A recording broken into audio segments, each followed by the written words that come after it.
A few things. Number one is for there to be a discussion or dialogue of this nature.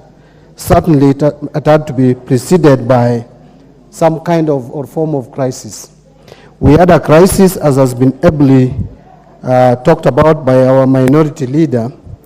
But Madam Speaker, we need to ask ourselves this question. I've been around here from 15th of January 2008. I've actually been in this chamber for more than 16 years. And every time, from that time of the 10th Parliament, when we had post-election violence, we keep on using the same words, same terminologies as both leaders today used. That never again will this country experience the kind of violence. I mean, this is becoming rhetoric, Madam Speaker. And I want to say that as a country, we must ask ourselves fundamental questions. Why is it that after every election, we always have a crisis in this country? That is the question that we need to address. But looking at this report, I'm afraid to say that we still fear. We still gloss over issues. We have not addressed the main issue, the biggest problem, the challenge that we are facing as a country. It is about the system of government. Madam Speaker, some people call it winner takes it all. Some other people call it the feeling and the sense of exclusivity and inclusivity. Why do some Kenyans feel belonging to this country more than others, especially when elections are conducted? We need to ask ourselves that question. And looking at this report, Madam Speaker, we are not solving this problem. If we have decided that this system of government, the presidential system, is not working for us, then why don't we go the full hog and go parliamentary system? Why are we again creating systems that are very difficult to understand?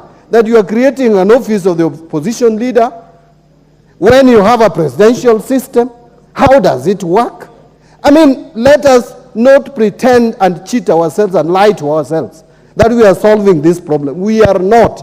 And I am afraid to say that next time, again, after 5 years, we will be back to the same discussions.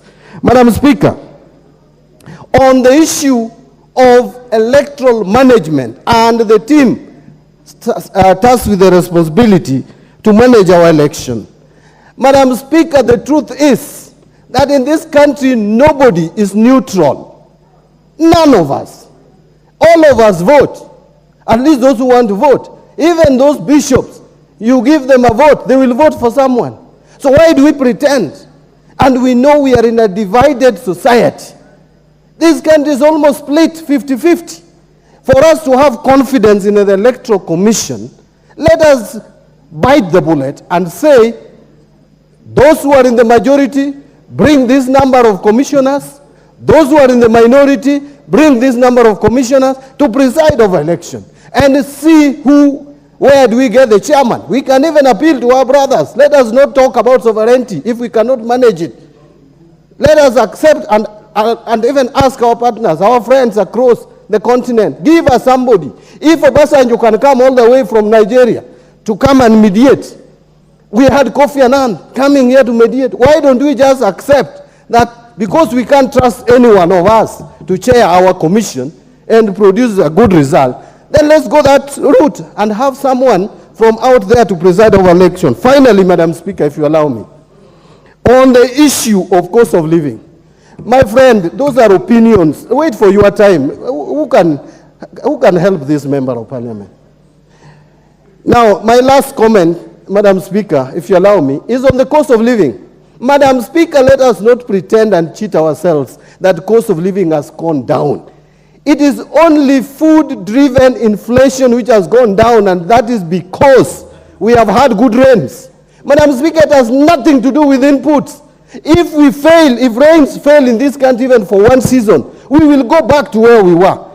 All the time when we had good rains in this country, Madam Speaker, we have had good harvest, and the cost of food generally go down. Honorable Baya has no point. There is no point of order. Madam Speaker. I want to speak on that. Take your seat. Honorable Owen is on a point of order. Point of order on relevance and truthfulness of information.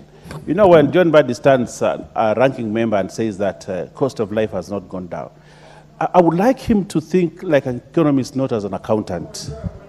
You know, Honorable Speaker, you know, Mp.Mbadi needs to know that when the dollar goes down, you know, the cost of production, the cost of export and import, all these go down. When they go down, they translate to money, real money that goes into the pockets of the people. When they go into the pockets of the people, it means they have more money. Order, Honorable Owen Baya. That sounds like information. Honorable Badi, complete. First of all, what is out of order? There is no one on the floor. Honorable Roko, nobody is out of order. Honorable Mbadi, please conclude. As I conclude, you know, when you hear the deputy leader of majority talk about the dollar going, what do you really mean? So talk about things that make sense. Which dollar is going down and which shilling is going up? You know, relevance, I am very relevant. I was talking about the NADCO report. It is Honorable Mbaya who has brought dollar, which is not in this report.